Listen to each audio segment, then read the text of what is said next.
Looks like I'm going to finish one whole palette in 2024. Fingers crossed, I'm not gonna jinx it. Hi, welcome to the Art App, a place where it takes me a year and a half to finish one eyeshadow palette. To tell you the truth, I'm over the moon because of that, and I already started planning what kind of palette I should pick for 2025.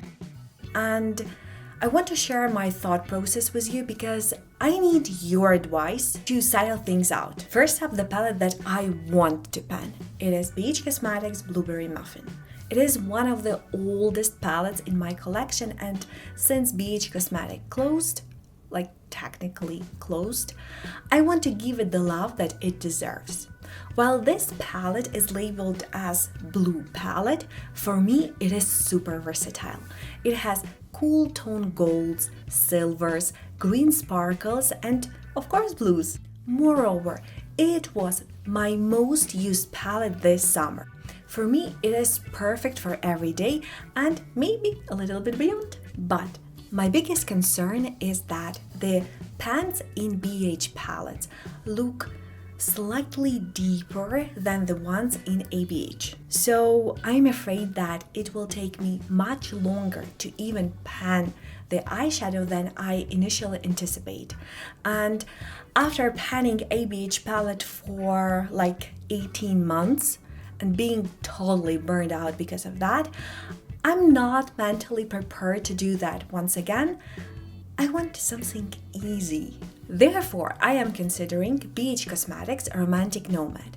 The smaller pans means that it is much more realistic to finish this palette within a year, plus it provides a much needed in panning variety of looks. But the quality is so-so.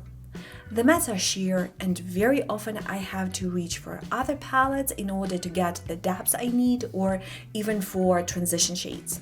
This is actually what steers me away from this palette, because what I learned in my project panning journey is if the product works the way it is supposed to work, it's much easier to achieve your goals, meaning you will finish it much faster and you will thoroughly enjoy it along the way. If I do consider Romantic Nomad as my panning palette in 2025, I have to DIY it. I have to repress some shades and add some darker tones in order to make it more usable. Still, it is an option and an easy one. And then there is Pat McGrath Mothership Palette. I don't even plan to use it up. I just want to hit the pan in each shade.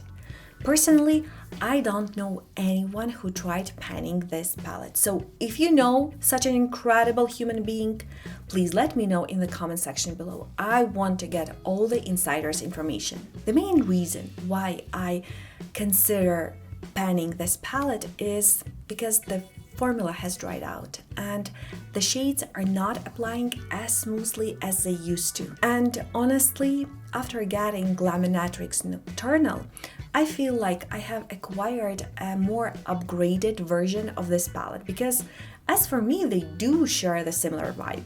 I cannot declutter Mothership palette. Even till now, this is the most expensive palette in my collection, so I feel obliged to use it up. Even though the look and the size of those pans literally terrifies me. I am also toying with the idea of panning Pat McGrath Eye Ecstasy Sublime Mini Palette. It is an all shimmer palette and it might be concerned for some.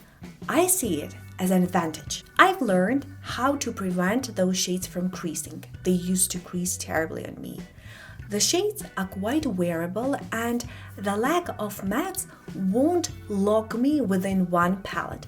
I will be able to mix and match those shades with my other palettes. And this is something I have missed while panning my ABH palette and solemnly focusing on it.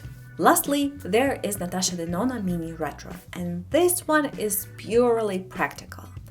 The packaging is falling apart, so it's a hassle to store and to use.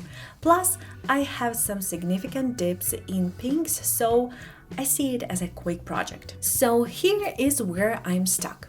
Do I start small and then build a momentum, or should I start big, like Pat McGrath? Because I think someone once recommended to start big because you're full of energy, you're full of steam, because further into year, you will lose more your steam, and it is quite unlikely that you will pick up a bigger project. So, should I go practical?